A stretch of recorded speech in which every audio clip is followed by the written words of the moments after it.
So we have a few ugly pictures. So the trick I use is to go back to lab 1, and there's a guide, there's a link to the Instagram, and I'll just copy this real quick from the guide. Just basically add the gem here. Where's our code? Gem file. Takes just a second, I promise. Migrate, right? Oh no, bundle. So and then I just need to create that task, this one. But instead of creating a task, I just create a method.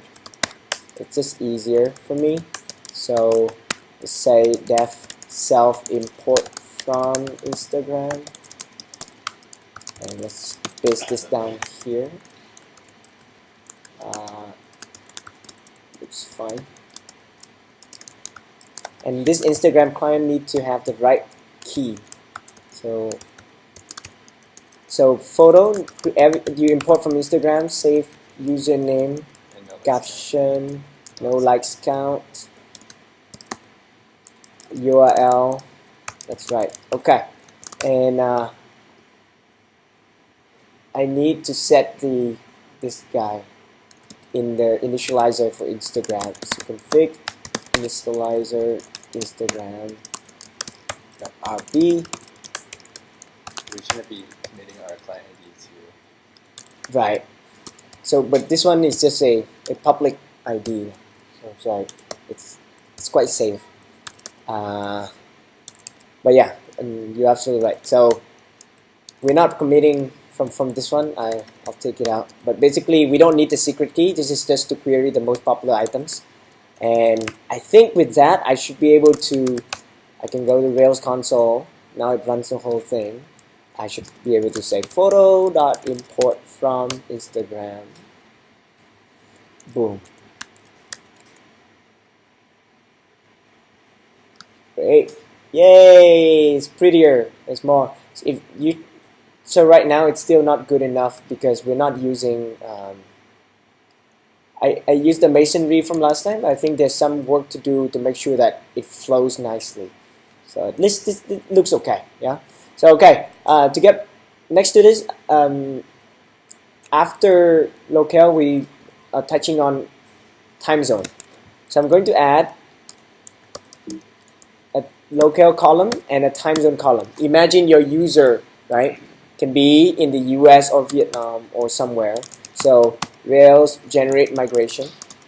And again, we're using the Rails convention. It could be quite easy to type add locale and what is it? Time zone to users, locale and time zone, right?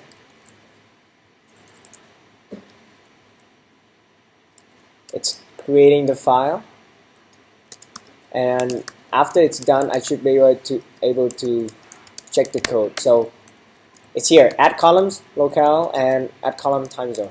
Looks fine. So I'm just going to migrate that.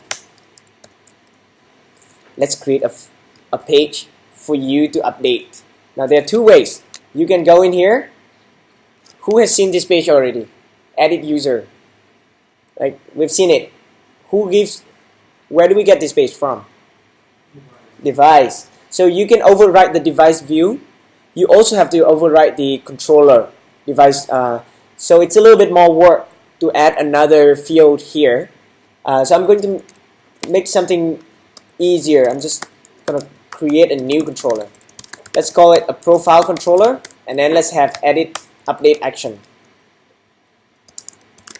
And in routes, let's put it under this, so it automatically go to one locale. And let's see, I'm going to send a patch to profile update. Okay. So when you have just A/B, this is shortcut for that. It's, right. On this side, it's controller and action. That should be enough. So basically, I should be able to go to profile/edit. So what are we doing in here? I'm updating my profile. I'm actually just gonna let user select the country, the language the user want and the time zone the user want. So again, I need to ask Bootstrap to give me what I want because I don't remember how to create a form. Let's try. So how do we create a form that update the user? Form for user. Actually, this time URL will be profile update path. Yeah. Okay. What's in here? If you have used Bootstrap before, basically this can be a div or anything, but it's form group. In this form group, we have the label. So I'll call this label time zone. And also here, you can actually use time zone select. And let's find out what options we get. We learned a little bit about time zone, so let's take our time here. So here you can see that you can use active support time zone US zone if you just in the US, right? You can do time zone select. See, let's see. I'm just gonna use everything.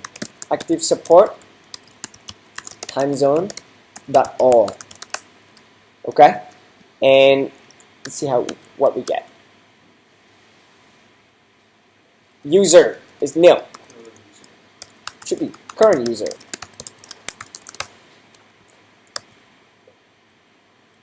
Undefined method. So I think let's go back to this guy. So with time zone select, we need to define what field we're storing the time zone. So do the select from. Yay! Where are we? +7, right? Where are we? That's where we are, and we of course need to update it. Let's create another one for our language from group, and down here will be label language. Where am I storing? I'm storing locale, right? But I'm just gonna call it language because the user doesn't need to know that I'm storing locale. And this is select. Okay, what do we have here? We want to show Vietnamese or English. Options for select user.language options. So now you see why I put it under user, because I'm using this for my user, right? Let's see.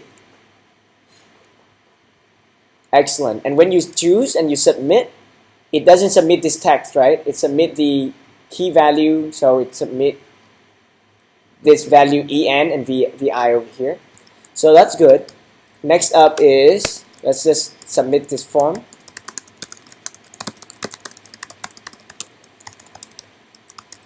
So let's do it the Bootstrap style. Great. So I can submit this. And let's create the update function. Update action. How do we do the update action?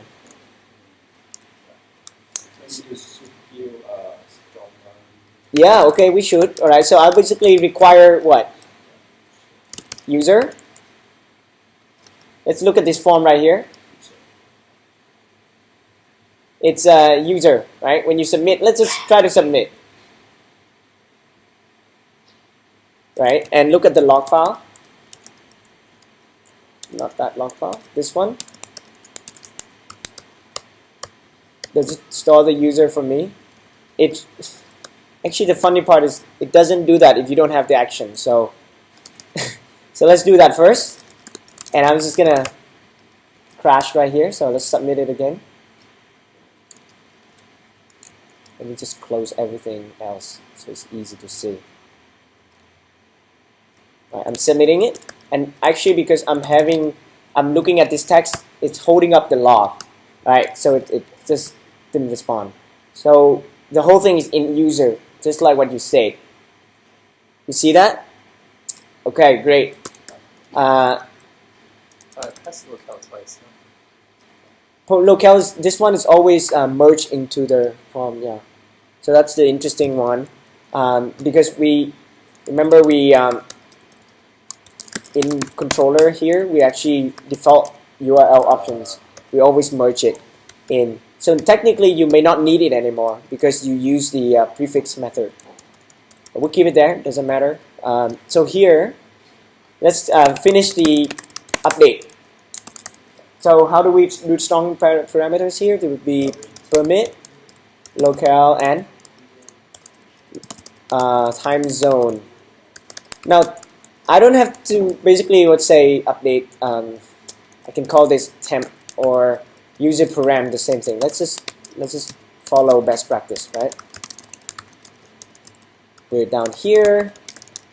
We should put this under private. So if current user dot update attributes, what is it? User params. Then maybe you just redirect to. We'll just go back to a home page, right? Right, and maybe photos path. And if it does an error, so we just basically redirect to profile edit path with error. What is this error? Like we just again we do the. I don't like using current user in all these places because that's not a, the logic is not right. I assign this over here, and I'm treating this user record right here. Right, current user. Later on, you can change this basically user to be another user. If you're an admin, you can update someone else. Who knows? There are many ways to think about it, but keep this as. By now, you probably know this very clearly, right? And in the user, I can add a validation. Something like validate locale, right? Presence true. Something like that, right? I think will be like on, you can do on update, for example. So back to profile. Looks about right. Updated. Let's just give a success message here. Updated profile. And I'll reload this page as if I submit the page again. You use T from controller. Yeah. Yes, absolutely. So that's a great point. In all these places, we should actually also use, if you really are going to the multilingual route, right? You can do update profile, right? Message. Similar, if you look at device, there's so many messages, flash messages in there. So, and one even better practice to know where to find the string is to use the namespace.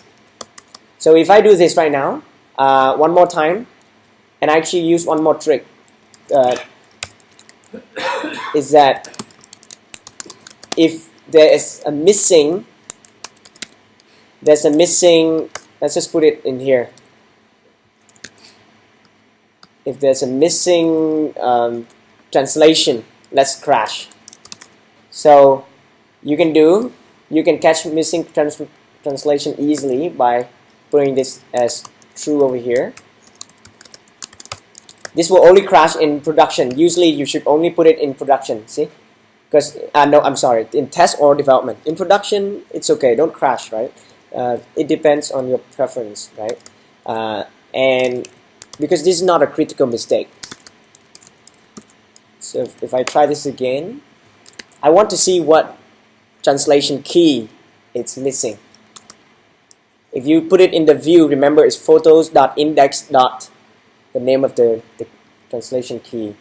So let's go back here one more time. Profile.edit. Save. Missing profile controller. Update action. Right? It's the same thing. So it's just very clear when you work on the logic of making your app work for multiple languages, right? You stick to the right hierarchy tree. Again, you can put this in different files. You put in photos.yaml, profile.yaml, and all of that. You can look at other best Ruby Rails app for examples. So okay, if it's missing here, actually it should crash, but I'm not sure why it doesn't. So if you you can try this at home, it should actually say it should crash. Actually on the view it will crash, but this is the flash message.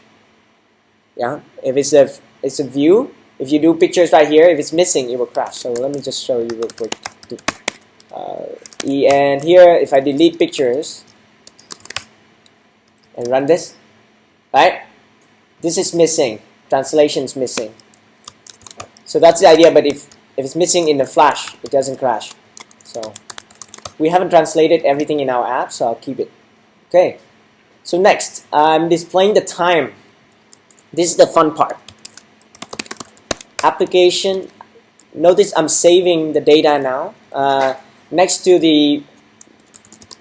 this button, let's create something else. So obviously I have this div, and before this div, maybe I have another text that is spanned to the right. That's display the current time.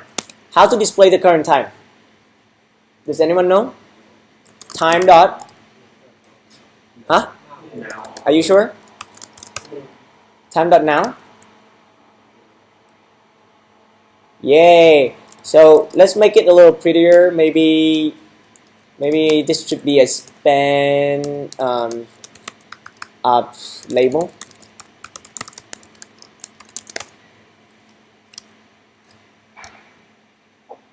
Okay, it looks like that, right? What time zone are we at? Hanoi time zone. So this is right now, we are just lucky. It's the same as what we just did. If we go back to this profile page, notice if I change this to, let's see, it should be, if I change myself to another time zone right now, this one, I go back to this page. Are we updating? Let's choose Hawaii. Now let's go back here and refresh. We're updating, right? Great. So this should display this time zone for me. How do we do that? Zone in time zone. Okay, so so your idea is time dot zone dot now. Right, what time zone are we going to display? UTC. What is UTC? UTC is 0, 0, like offset 0 plus 0, 0, 0, 0, right? Now, so this is your default time zone. Right now, time.zone means your app right now, you have not set your time zone for the app, and the default is the UTC time. So let's look at time zone here. Let's look at this file. In your application file, you can set a time zone, config/time zone, right? And it says rec time for a list of time. So default is UTC. Now this is really kind of difficult to understand, but I've put the Rails console here, okay? When I do time.zone, this is now the time zone that Rails is using. It's UTC by default if you don't set anything, okay? If I set up here, I save this file right now, and if I reload this page, I do time.zone again, it doesn't like to reload that file, so let's quit. It doesn't reload config/application. It's a little slow. Okay, let's try again. Time.zone. What do we get? Central time. Central time is actually -5. We're right now +7, right? So it's good. So that's the idea, that you can actually set the time zone for your app. Okay, that seems okay. But why is this +7 time.now? Does anyone know? Where is it from? From my machine, yes. It's from outside the Rails server, right? So if you want your app to function the same, if you have your app running on the Singapore server, the US server, but if you want it to run the same time zone, then you stop using time.now. You shouldn't use it, right? You should use your time dot current. Oh, so what is it now? Like this time dot current too? What is that? Time.current is now the same as time.zone.now. So the code for, actually, whenever you're curious, it's very easy to just go to API Rails and then type current, let's say time, and then let's see what it does. It say return time this one if it's set. So Rails most set it anyway. So, but in some cases, if time zone is not set, then it gives you time.now using the machine. But if not, you use time.zone.now. So when you look at some app people write, sometimes they just use time.current. They never use time.now. So it's really, it's a little tricky. Think about what happens. So on this one, what should we use? Huh? So this is tricky. This is tricky because if you use time current, then it's using the Ruby server time zone, right? I just set it to US time, okay? So it's, remember that? And I restart the server. Alright, let's restart the server. So you say I should use, what is this page? Profile, edit page? No, it's in the layout. So time.current, which is the same as time.now. And what are we going to see? It's not UTC anymore, right? It's CST, right? -6. Wow. That was Central Time, yeah, Central US, so it's -6. Now, what we want here is the time where the user is sitting. How do we, well, right now I'm sitting in Vietnam. I happen to have the same time zone as my computer. As the server that is running Rails. What if I'm sitting in Hawaii right now?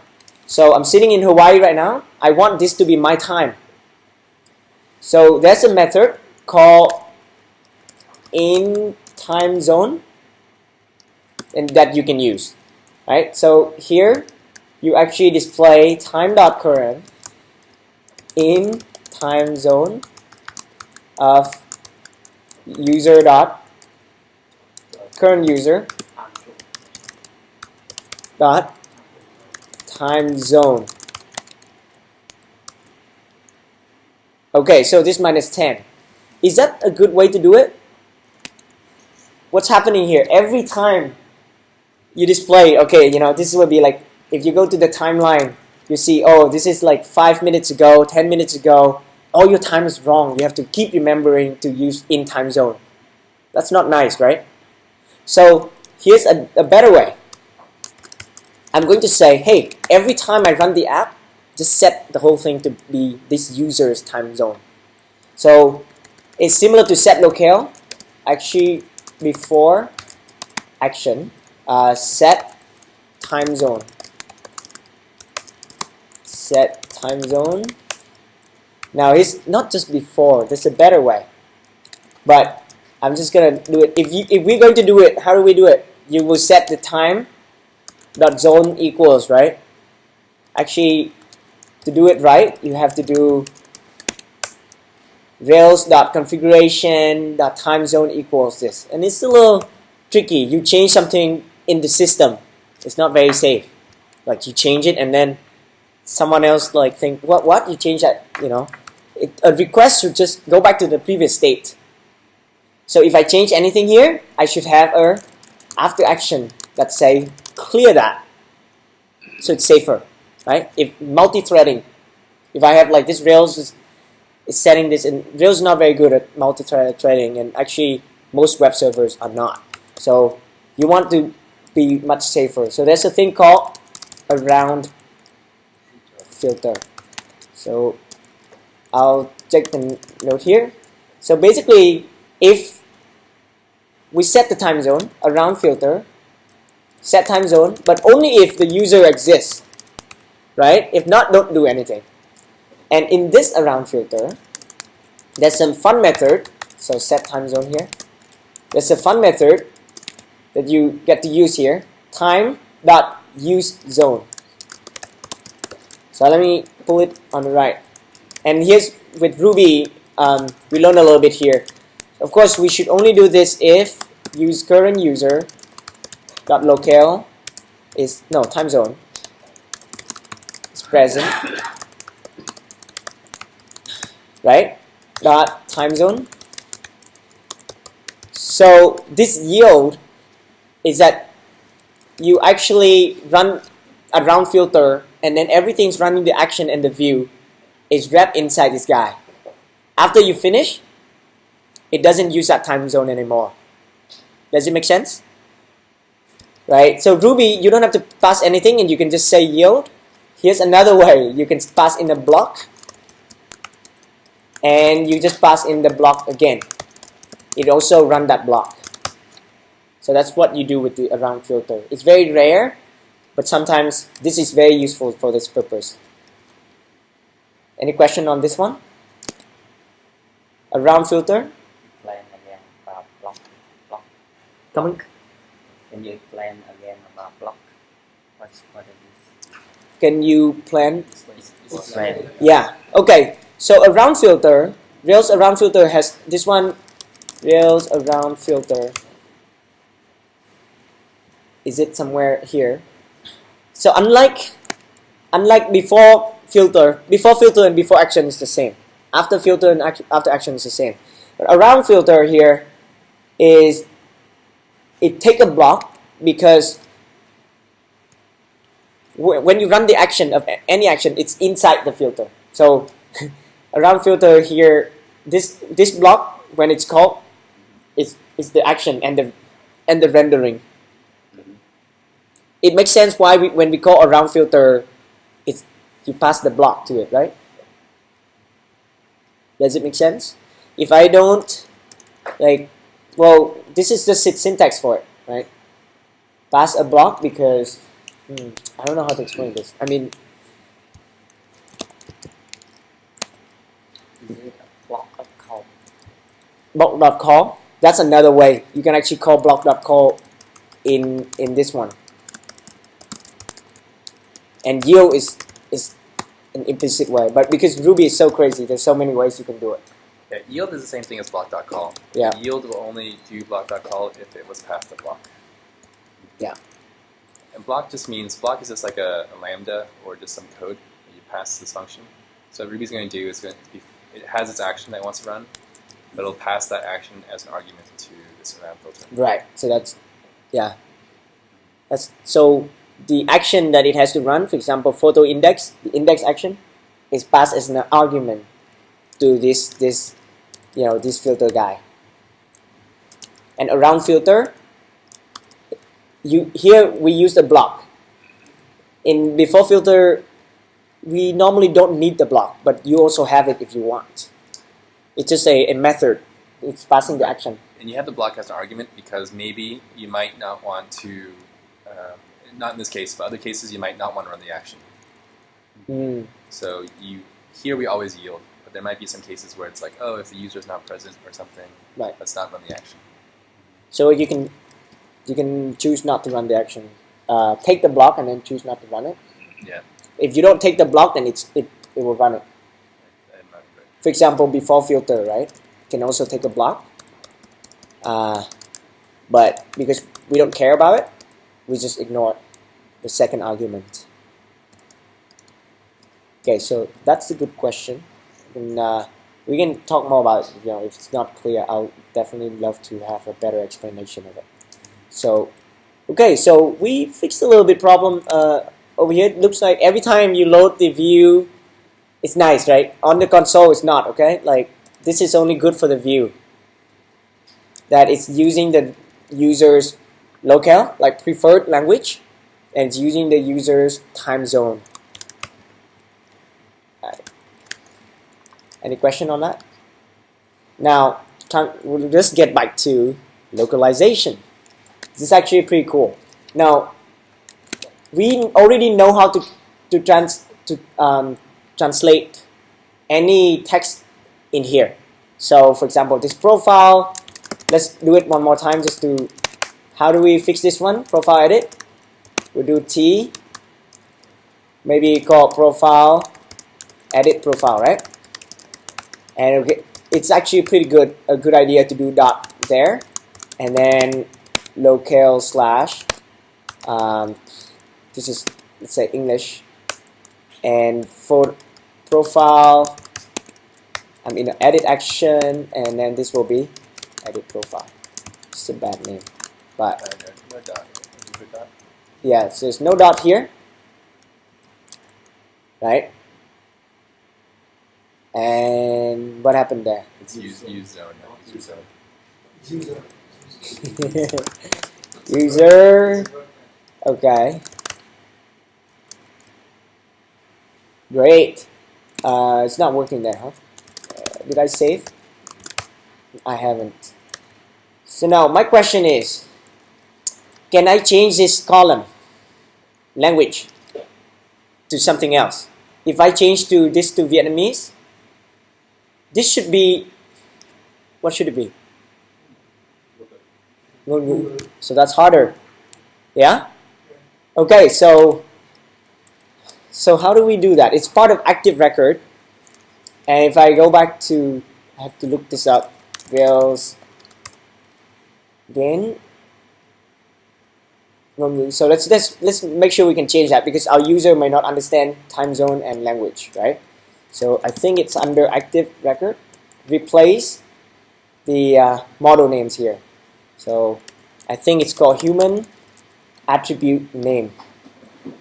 So here, in this model, in the file, we can actually, Rails actually has a lot of Vietnamese content as well, similar to device. Someone already did it.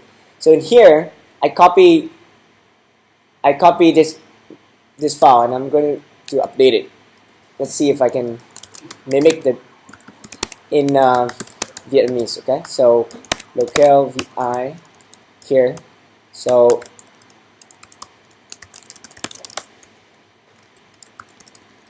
it's okay, right? Active record. What's our model? User will be. Maybe we can call it. It's a bit too much.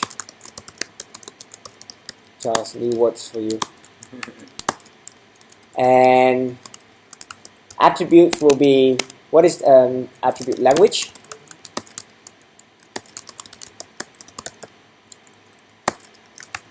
It's very hard for me to type Vietnamese in Vim. So then what's next? How do we make sure it works? It actually, you have to do a little bit more here. You can call human, and to return the model name, and then you call human attribute name for that. So right. So in the view, on the view, it's actually, let's see if I get lucky. Profile edit. How do we make this work? Locale language. Oh, this one is easy because I actually have to have this customization. So that's not very fun. But the idea is that you can do user dot human attribute name locale. Not language, right? I keep doing it the wrong one.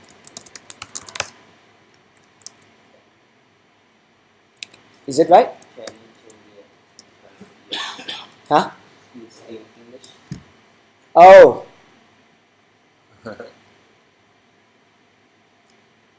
Vietnamese. Oh no. It's still not done yet. So we'll have to check it later.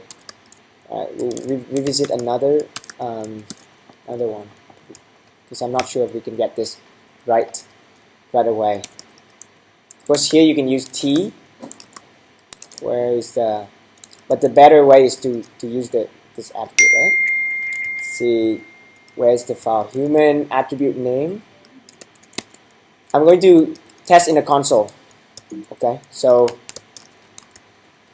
I'm using Sucker Puncher. It's causing a little bit of a problem booting up the Rails console quickly. That's the lesson. Alright, so I'm setting i18n.locale to be vi. Now I'm calling user.model name dot human. Great. Human attribute name. What is it? Locale. If I pass this a string,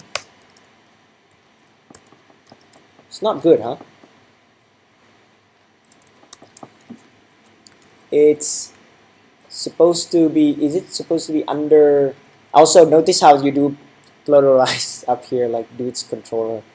But what's happening here? Oh, I have to have another user up here. So, because you can have, yeah, makes sense, right?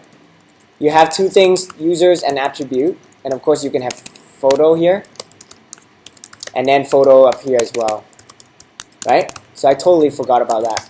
Okay, maybe we'll get lucky from here. Yeah? Great. Now your website get more and more Vietnamese. One last one. This is the hardest one. How do you make sure this text is in Vietnamese? When you change this to Vietnamese and you change this to English, and this text is going to be in English. This is now dynamic. You cannot, oh yes, you cannot use YAML file anymore, right? Google Translate. Is Google Translate free? Yes? Who say yes? I saw the rail level. Google Translate API. And basically, if you read it, it's a paid service. It's no longer free. So it's not free. If you use Translate, this is free. But if you use the API, it's not free. If you pretend to go to this browser and do it, it's a lot of work because Google is not simple, right? Another way, actually, you can create a spreadsheet. You can use Google Translate in it. So you can write your script to go to a Google spreadsheet and then do the translate and then come back out. So Google Translate API key, let's say Google Translate API Rails or Ruby, they are, but these guys don't work because you need a real API key. You have to pay and then you use this. It worked in 2010, like until 2011, it stopped working. So let's translate ourselves. Okay, so here's a new thing. It's called Globalize. So we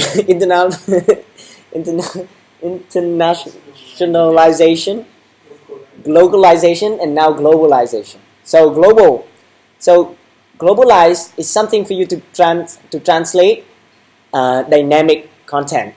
So the best way to explain it is that it adds translation to the model. So we'll add this to our gem file.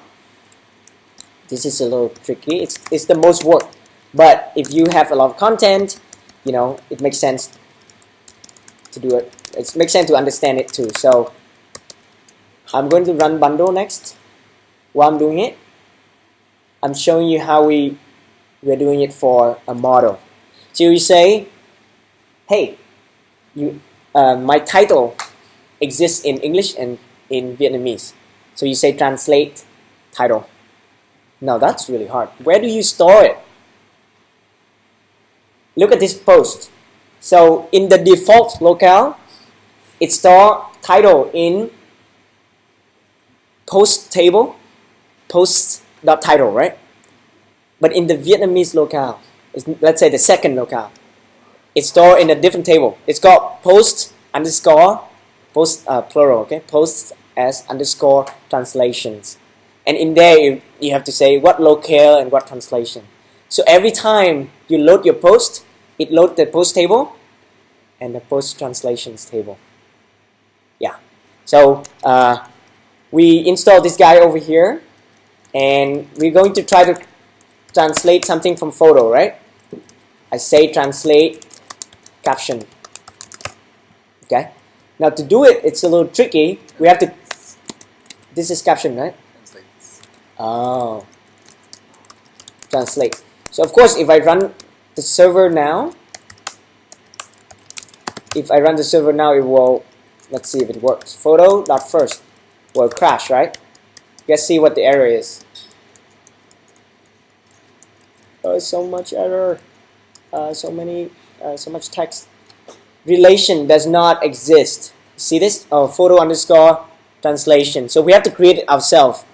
That's not fun. So let's look at the guide.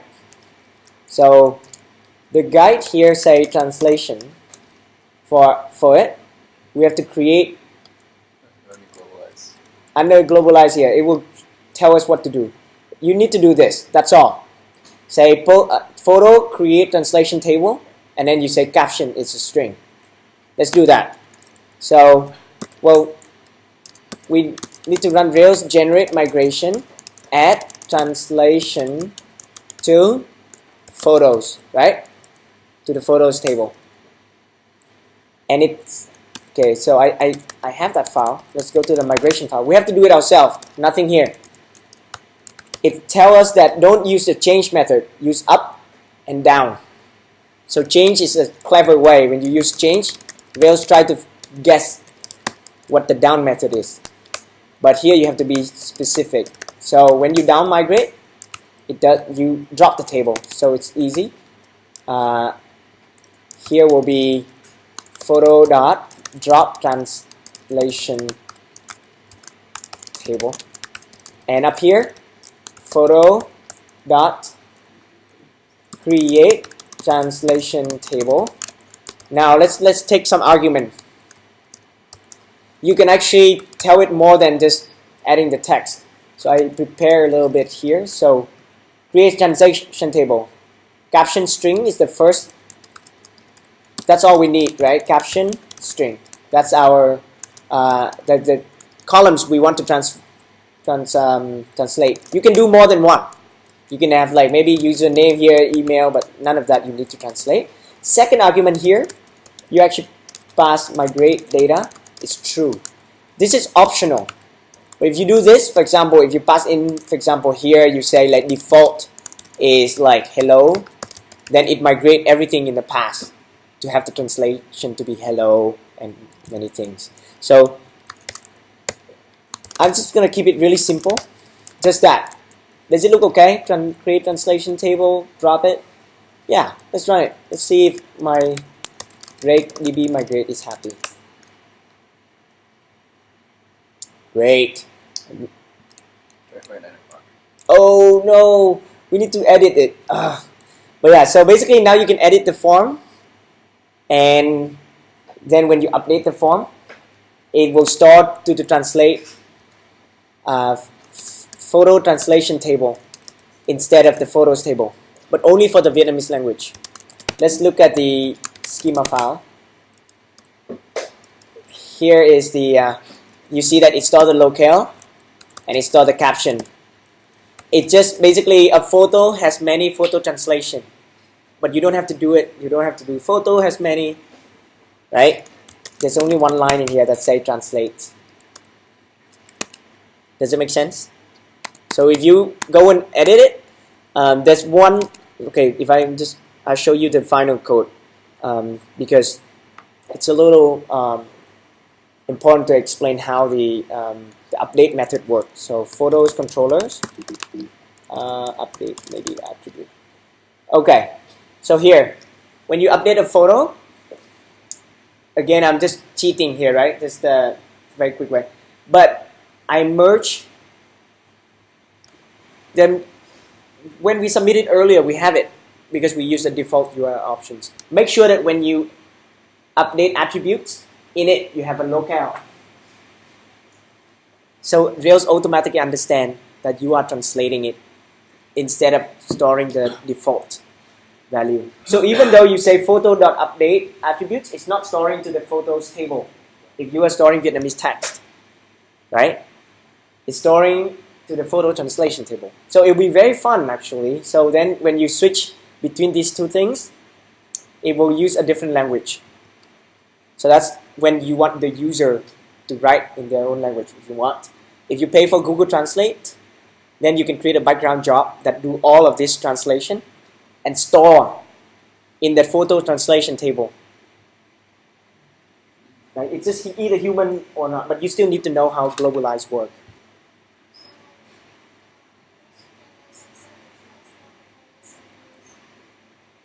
It just Globalize here. It only create the way, the convention.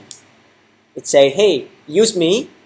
You have to write very little code, translate caption. Automatically, Rails know to store the Vietnamese text to the photo translations table. So it doesn't know how to translate. Right. If you're curious, you can Google for free translation API. Microsoft, Google, and all Yahoo and everything. Google is not free, but the other guys might be free. But you may not have the easy API access. If you know any, let us know. It should be, yeah. It should be good, yeah. It should be there. So yeah. Okay. So today is just just mainly this internalization. This whole three things is a lot, and hopefully we can have the other exercises. We'll get to the ones in the lab. In the lab.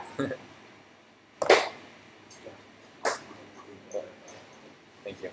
Thanks, guys. If anyone has questions on project, Harley and I are here.